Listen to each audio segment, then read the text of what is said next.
in promoting civil liberties and protecting the security of the state defines the foundations of our democracy.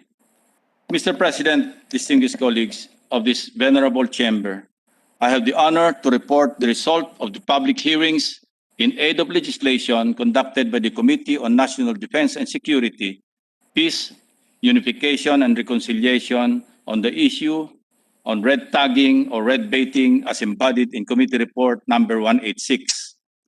Without any exaggeration, I must say that this has been one of the most complex Senate inquiries that this representation has presided.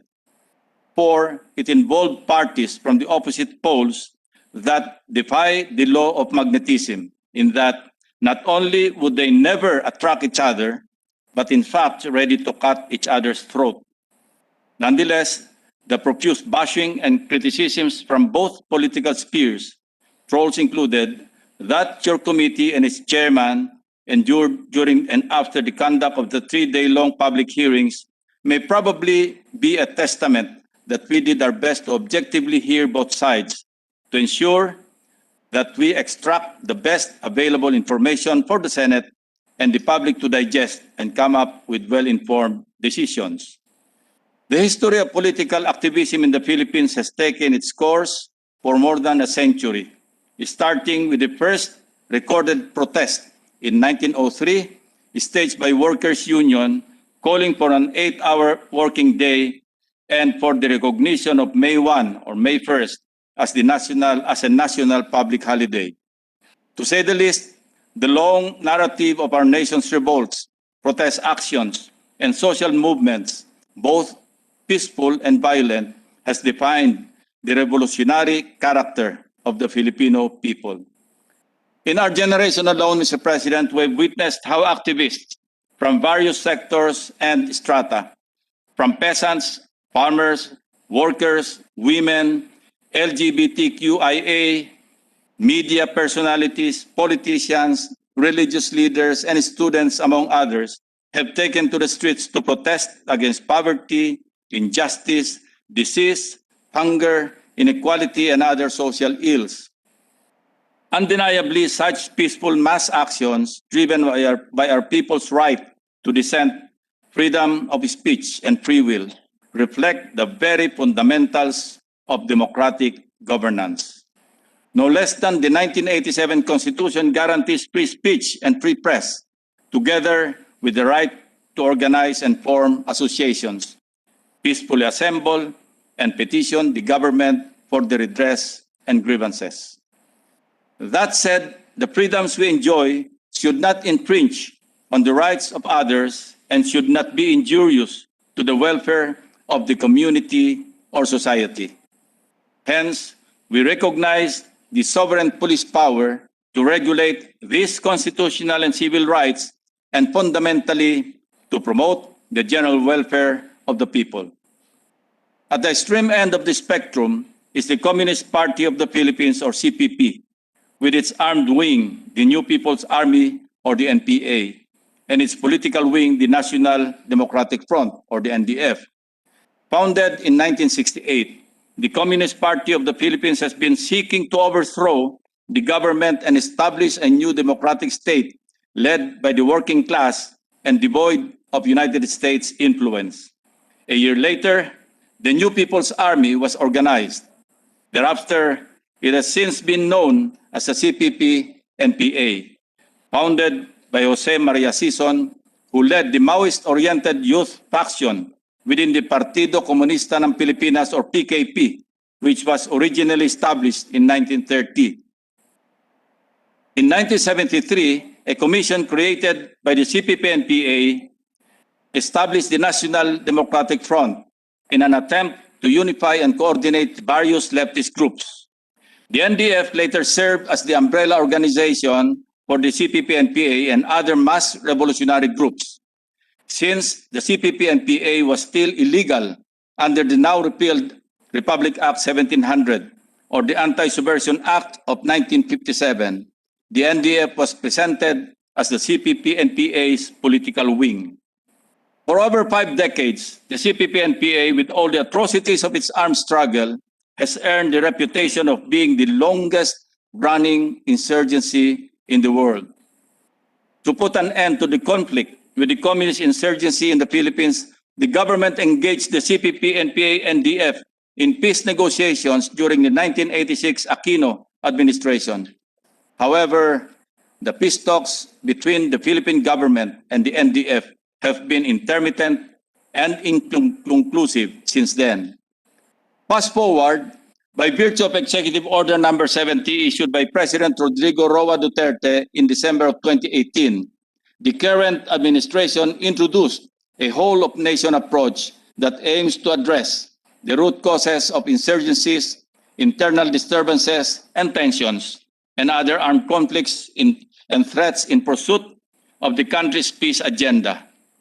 Henceforth, the National Task Force to End Local Communist Armed Conflict, or NTF-LCAC, was created, quote, to synchronize the utilization of the government's instrumentalities and power with the capabilities of private sector stakeholders to finally end the 50-year-long deceit, lies, and atrocities committed by the communist terrorists against the people, unquote.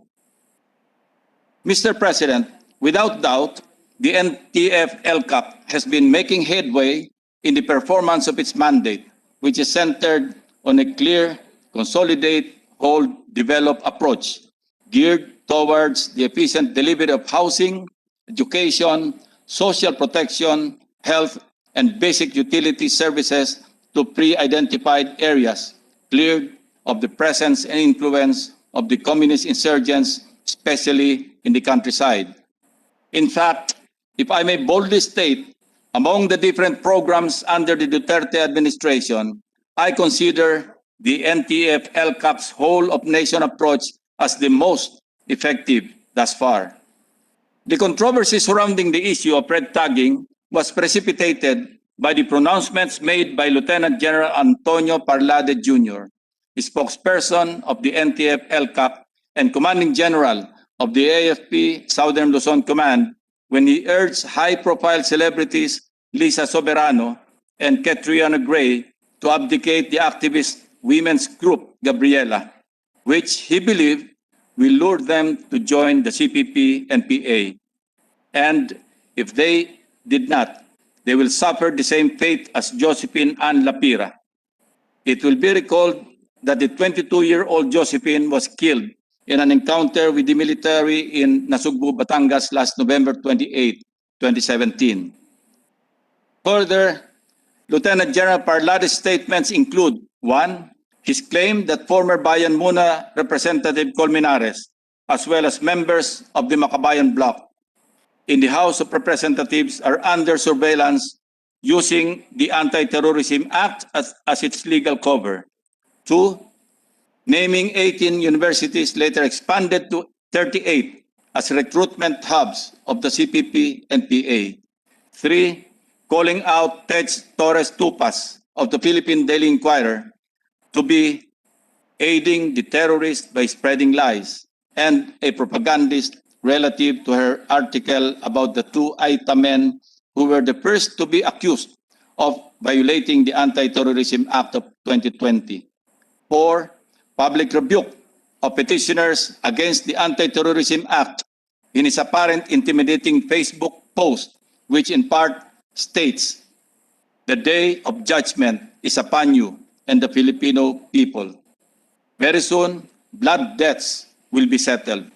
And 5, contending in his article published by the Manila Times dated 12 February 2021 that, and I quote, "Whosoever wishes the demolition of the anti-terror law must be a friend, if not actually a supporter or member of the communist and terror groups," unquote.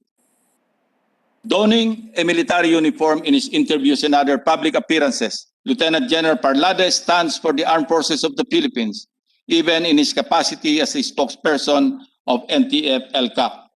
Hence, his pronouncements are inevitably and instinctively attributable to the military sector in the same manner that these represent the policies of NTF-LCAC.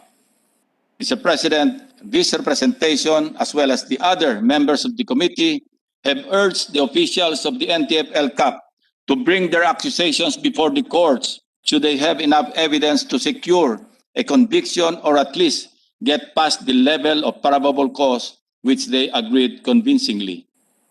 Prominent officials of the security sector, notably the NSA, SND, SILG, and DG NICA, asserted during the public hearings that red tagging is in no way part of the government's policies.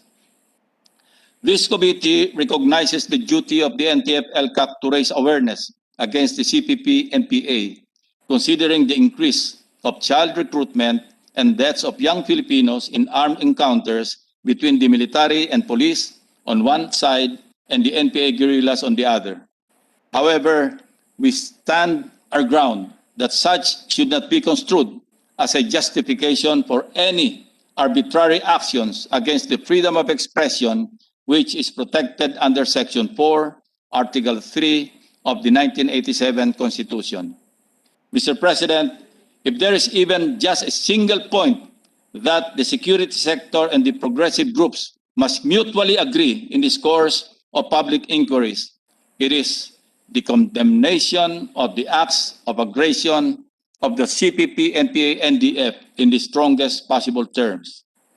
The communist insurgency in pursuit of their cause propagates the notion that a people's war, comprising the toiling masses of people and peasants, should be waged against the government to achieve an independent, just, and prosperous Philippines.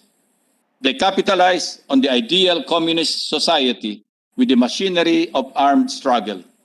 This is how they influence and incite people to violence. This is how they recruit our youth into wielding arms.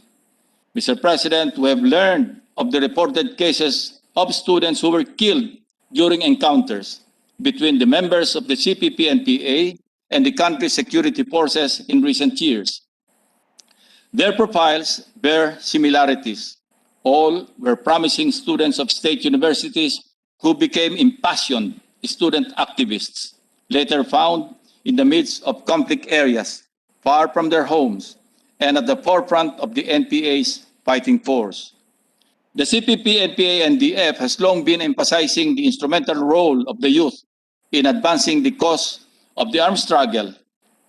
In a statement posted online by the Kabataang Makabayan, the CPP's youth wing, the group acknowledged the deaths of the following in pursuit of the revolution, and I quote, "Nagbibigay pugay ang Kabataang Makabayan sa mga kabataang inialay ang kanilang buhay, panahon at lakas para sa pagsusulong ng revolusyon.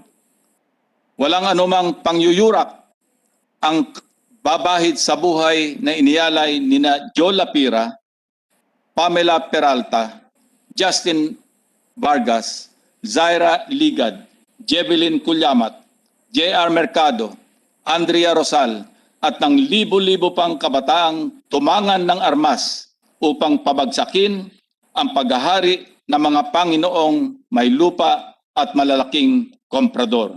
Unquote. With due diligence, the committee deemed it necessary to request from the heads of the security sector the official records that would validate their information that indeed these students were associated with the universities mentioned in their testimonies and report.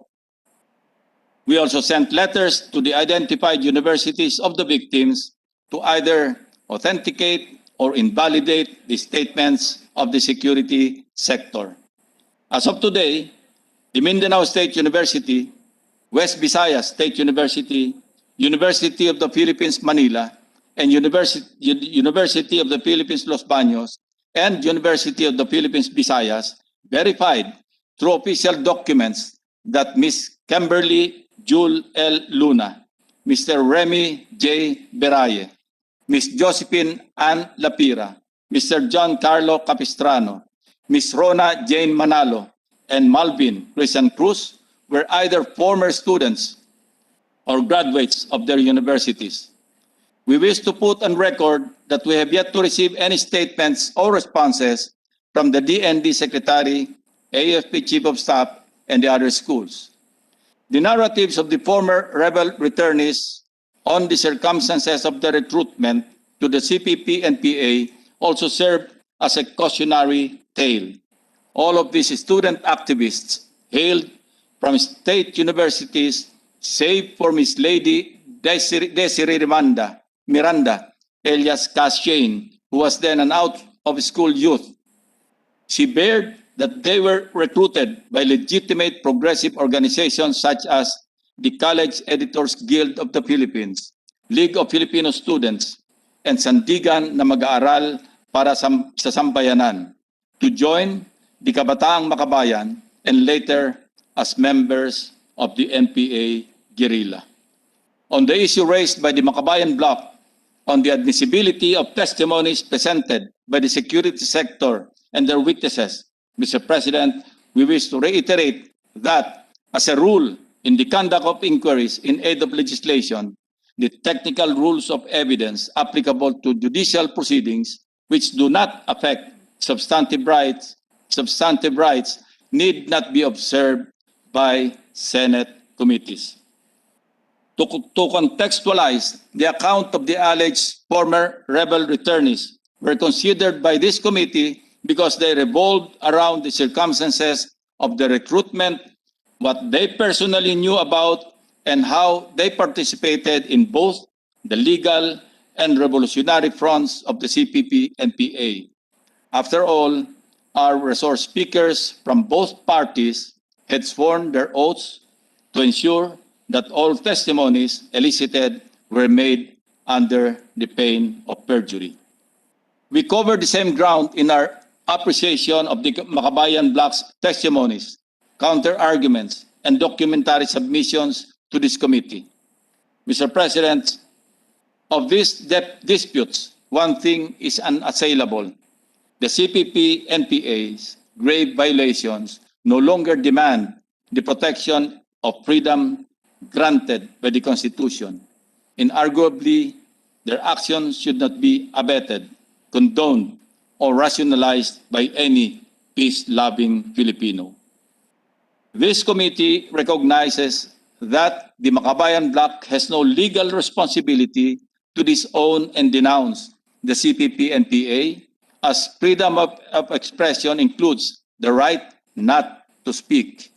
Yet, as elected representatives of a duly constituted government and as Filipinos who have moral obligations to our countrymen, they should work in unison with the national government and its duly constituted authorities, at the very least, in publicly condemning the atrocities perpetrated by the CPP-NPA. The people expect no less, especially at a time when they were alleged to be associated with these armed insurgents. To disassociate themselves from the violent recourse in pursuit of their legitimate advocacies, the progressive groups whose young members were killed during NPA encounters should be able to address the issues squarely with a strong rebuke of the violent armed struggle. They should also investigate and hold accountable those who were involved in the alleged rigorous recruitment of their members by the NPA, as testified by no less than the former leaders of these progressive organizations who later served as cadres of the CPP-NPA. Else, they would be remiss in their mandate as public servants in pursuit of reforms by way of peace, such as legal protest, related mass actions, and participatory governance. Mr. President, in all important respects, the committee exhaustively considers the possible damage brought about by the massive information campaign of the security sector. We sought to determine if the individuals and organizations subjected to the wrongful claims of being associated with the CPP-NPA have, in fact, no legal recourse. Considering the claims of the Makabayan Bloc on the acts of the government officials that constitute the alleged red tagging, the committee determines that sufficient legal remedies are already in place for the supposed aggrieved parties to avail of any of the following. A. relative to the verbal or written statements released by the NTF-LCAP that appear to be false and maliciously made, which presumably would cause dishonor to a person. Criminal cases for libel, slander, and cyber libel, as the case may be, can be availed by the alleged victims. B. On speculations that red tagging results in threats, illegal detentions, and arrests, there are legal remedies available, such as the filing of criminal cases for acts defined and punished under the revised penal code, such as grave threats, arbitrary detention, delay in the delivery of detained persons to the proper judicial authorities, among others. C. On the assertions that red tagging violates human rights, we refer to the Philippine Act on Crimes Against International Humanitarian Law, Genocide and Other Crimes Against Humanity, and the Republic Act 9851, a breakthrough in the enforcement of international humanitarian law and human rights. D.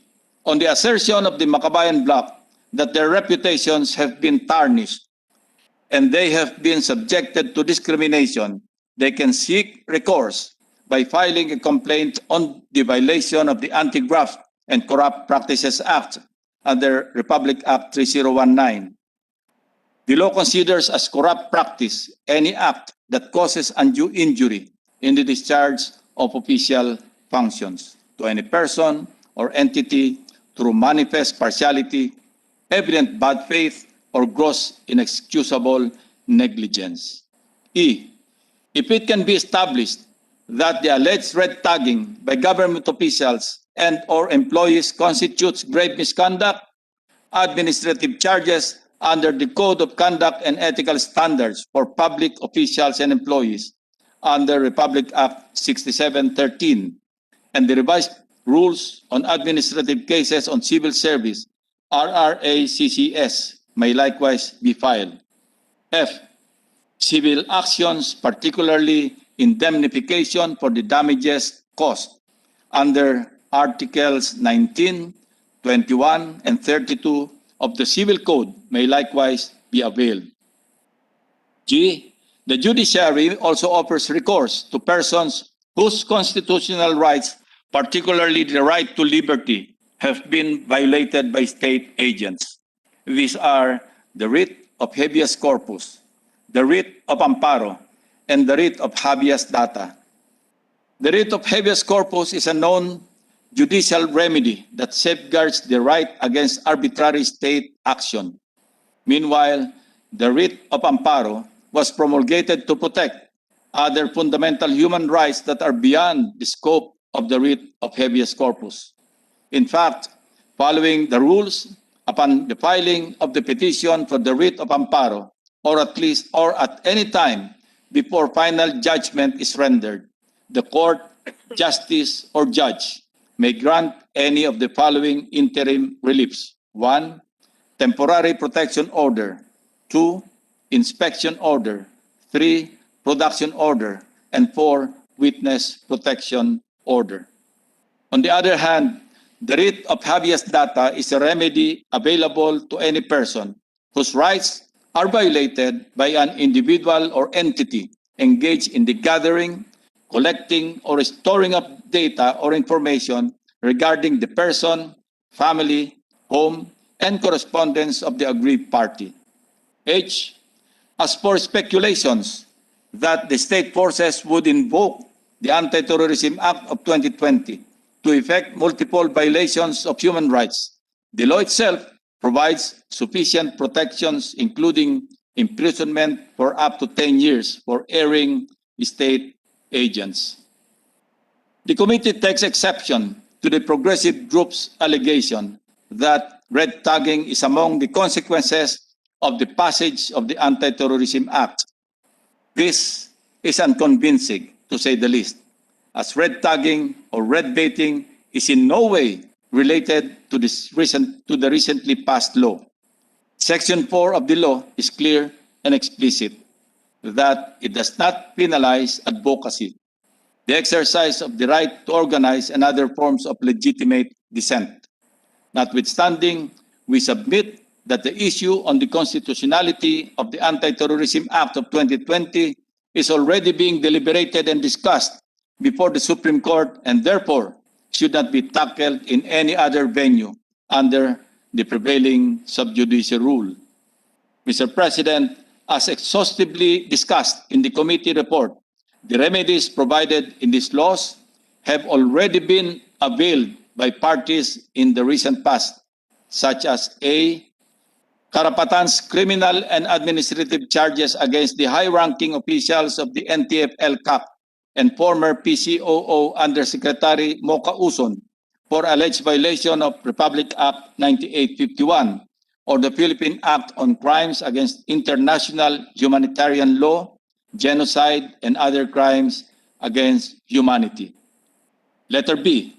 Bayan Muna Representative Zarate's complaint against Lieutenant General Parlade for the alleged violation of RA 3019 or the Anti-Graft and Corrupt Practices Act. Letter C. Kabataan Representative Elago, together with other leaders from various progressive youth groups, administrative complaint against the ex officio members of the NTF-LCAC for the violation of RA 6713 or the Code of Conduct and Ethical Standards for Public Officials and Employees with the Office of the Ombudsman. Letter D. The Court, in several instances, has also granted petitions for the issuance of the writ of amparo. The first person to benefit from the writ of amparo is Rovil Muñazque, an organizer of Bayan Muna in Mindanao. He was allegedly abducted by soldiers on the same day the writ of amparo was first promulgated.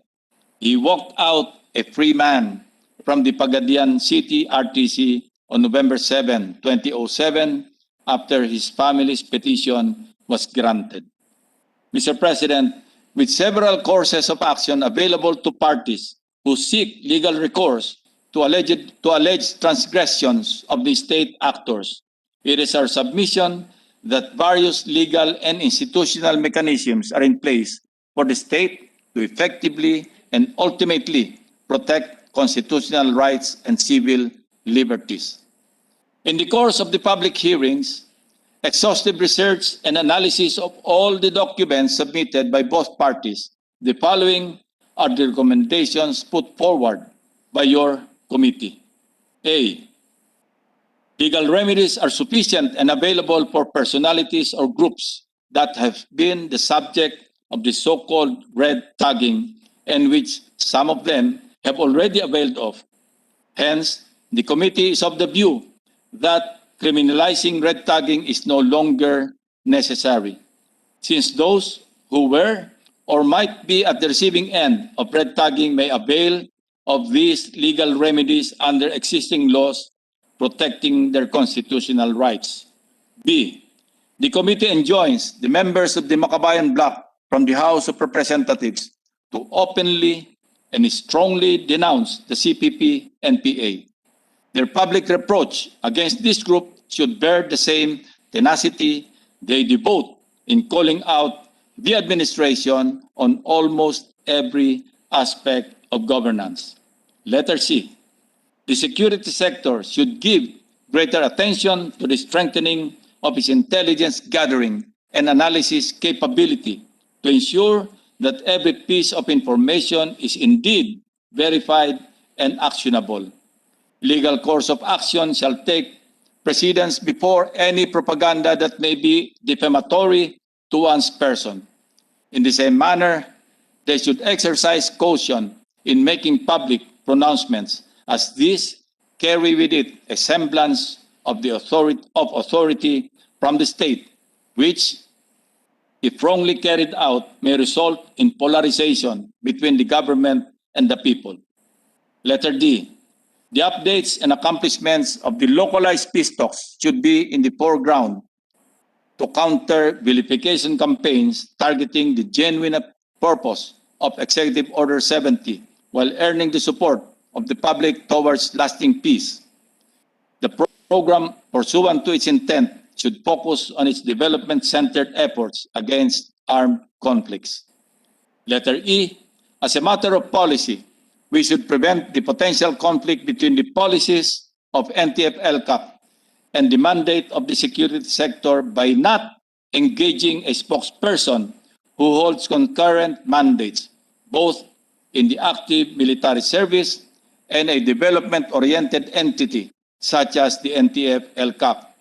This would ensure that conflict situations will not arise between our anti-insurgency policy and our military's institutional confidentiality and intelligence gathering. A clear policy by the Armed Forces of the Philippines leadership must be made on how to deal with the accountability of a member of the chain of command who speaks on behalf of an entity outside the military organization's command structure. Mr. President, allow me to emphasize the NTF-LCAP, a key program of this administration to end insurgency, should be a departure from the intermittent, inconclusive, and unsustained peace talks at the national level with the CPP-NPA-NDF, since efforts through local peace initiatives have so far been proven to be more effective. With its welfare programs such as the delivery of housing, education, social protection, health, and basic services to our people, we can address the crux of insurgency in the country, that is, social inequality and extreme poverty. Lastly, despite some isolated blunders, the committee believes that the whole of nation approach, spearheaded by the NTF-LCAP, thus far can be our most effective anti-insurgency program, as evidenced by the continuous and consistent reduction of the influence and strength of the CPP-NPA. Mr. President, distinguished colleagues, in closing, I wish to share with you the words of Associate Justice Marvic MBF Leonen in his concurring opinion in the case of Davao City Water District versus Aranques, and I quote, "The constitutional right to freedom of expression belongs to all, but its exercise may be reasonably regulated. Those who chose public service embraced the public's interest with a priority higher than their own. Their oaths signify a commitment to public accountability." Thank you, Mr. President.